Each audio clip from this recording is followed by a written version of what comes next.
News. For all your Roto World player news, go to NBCSports.com, and we start with Jonathan Taylor. Jonathan Taylor managers You Drink Free for riding this roller coaster this season. It just continues to go up and down, and now with the thumb surgery, he's going to miss multiple weeks back on the downside. When we talked about it on the show yesterday, the news had broken from NFL Network that there was an injury. There was a thumb injury. We didn't know the severity of it. Would he miss time? And then Jim Irsay, breaking news on his, always reliable. National treasure, Jim Irsay. I understand he's a controversial figure for a lot of people. I'll just say this about Jim Irsay. Number one, he's helping fantasy managers out. And number two, he's the first NFL owner that was anti-Dan Snyder, that publicly said, this is true.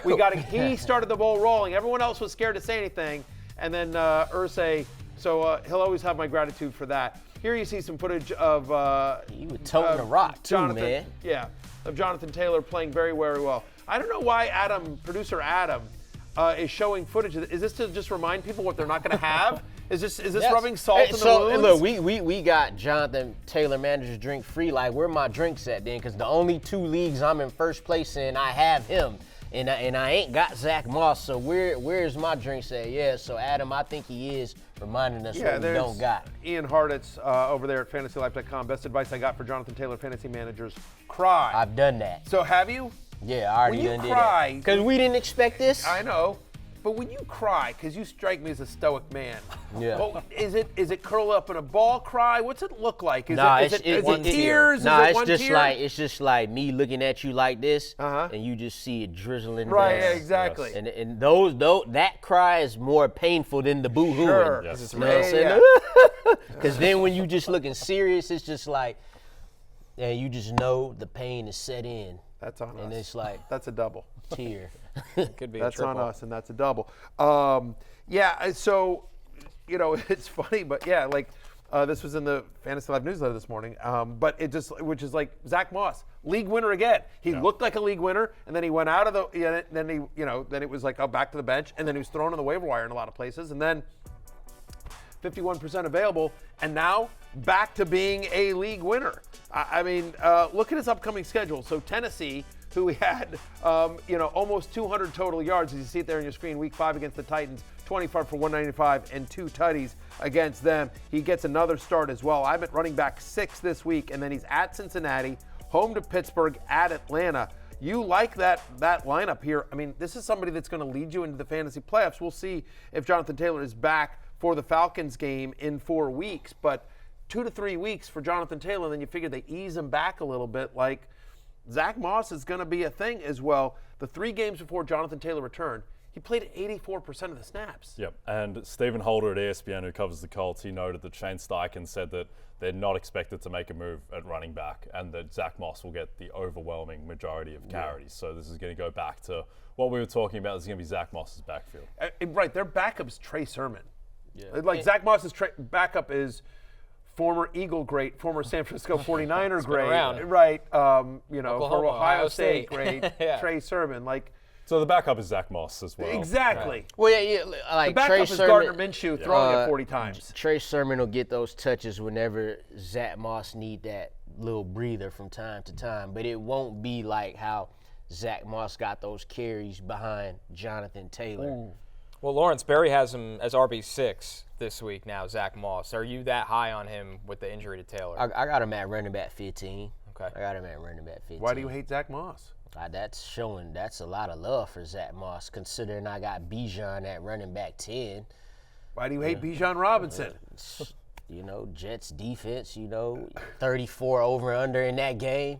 Yeah. A lot of and you mentioned when Zack. The Falcons win 34-0, how many of those touchdowns? They only 2.5 point favorites in that game. Timmy Boyle, he had a week under center. He might be ready to go. I don't think he will be. I think he'll be ready to lose again. I think the sneaky thing with the Colts, and this hasn't probably been talked about as much. Like the Colts, they haven't played a single game in primetime. I don't think people just don't really think about the Colts. Yeah. Somehow they're 6-5. They played at 9:30 in the morning. Yeah, exactly. Yeah. Against the Overseas. Patriots. Right. Yeah, that's the one Europe game that no one watched. But the Colts, their offensive line is a lot better than it has been the past 2 years. The offensive line right now is better than it was in 2021 when Jonathan Taylor had a historic season. Quentin Nelson is playing really well. Braden Smith, Ryan Kelly's been hurt, but expect him back. It is a really solid offensive line. And also, Gardner Minshew, his service numbers are okay. He's not been very good. Like, they want to run the ball, and I think they're going to be in position to against the Titans team that's really struggled. Some other injuries that we're tracking so far, of course, Kenneth Walker, and we'll get to more on that in just a second. Devon A. Chan with the knee, Chris Olave with the concussion, Rashid Shaheed with the quad, not expected to play. T. Higgins with the hamstring. Demario Douglas has a head injury, not necessarily concussion right now. Amari Cooper with the ribs. DTR dealing with a head injury as well. And obviously that one at the top is the big one there. Kenneth Walker still dealing with the oblique. And we got to hear from Pete Carroll, kind of, on the status of Kenneth Walker. First off, this because it's a different week, this is not a day that we have to designate what's going on as far as injuries, so we're just laying low on that stuff. So I know you'll all ask and all that because somebody tells you got to, but I don't have all your answers for you today. Sorry. Yeah, we do have to. How did Ken Walker do this week? He's going to go into this game with some question. There'll be some question here.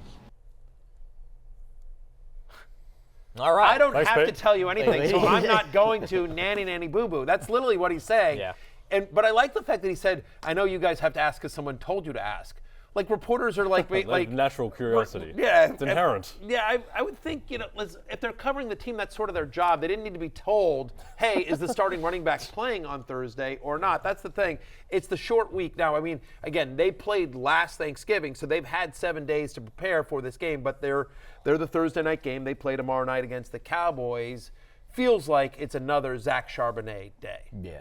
Yep. Yeah. And even if it's not, and I think it will be, they're 9.5-point dogs to the Cowboys, which is kind of incredible when you think that 2-3 weeks ago, Seattle were right in the mix to win the NFC West over the Niners, and now all of a sudden it's kind of fallen apart. And I don't think that Kenneth Walker is going to play in this game, wouldn't suspect. And so Charbonnet will be the guy. It's not a great matchup for him, but just with the usage, you'd think that he's going to be startable. And they've been using him more in passing down. So even in a game, if they get down big, you hope that Charbonnet would be out there. You see it right there. He did catch 4 balls. He had 18 total touches against the Niners last week. The usage was there. The fantasy points weren't. It was 9.8, but the usage was there for Zach Charbonnet. And so, again, tough matchup against a Cowboys defense.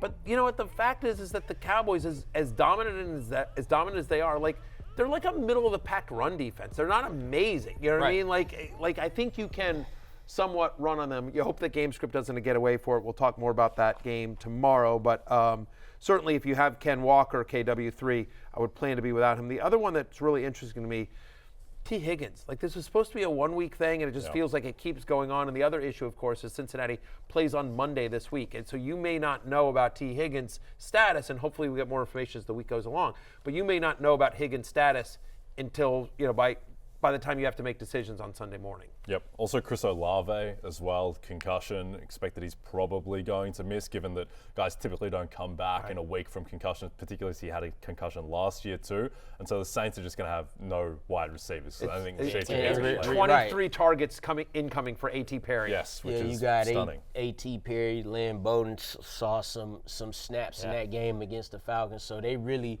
the cupboard is getting a little bare. Not a little bear. It's very bare. A big bear. Yeah. Look for Jawan Johnson to do a little something too. Deshaun Jackson retired 3 hours ago. He might need to unretire and come back. I know. I saw that, and I was just like, I thought he was. Right, it's one of He those. just keeps popping up. He's like, oh, is he on the Ravens? Nah, man, it's official now. Shout out to Deshaun Jackson, the best deep threat in the game ever. Hey, it's Matthew Berry from NBCSports.com and RotoWorld.com, and I want to thank you so much for watching whatever it is you just watched, or if nothing else, being too lazy to click out of the autoplay after this video started, after whatever it is you actually wanted to watch finished. But now that you're here, I'd like to take a moment here to ask you respectfully now, okay? I'm asking you respectfully to subscribe to the NFL on NBC YouTube channel. You'll get the latest RotoWorld fantasy news headlines, all sorts of great shows, including my own Fantasy Football Happy Hour. So go subscribe now. Again, I'm asking respectfully.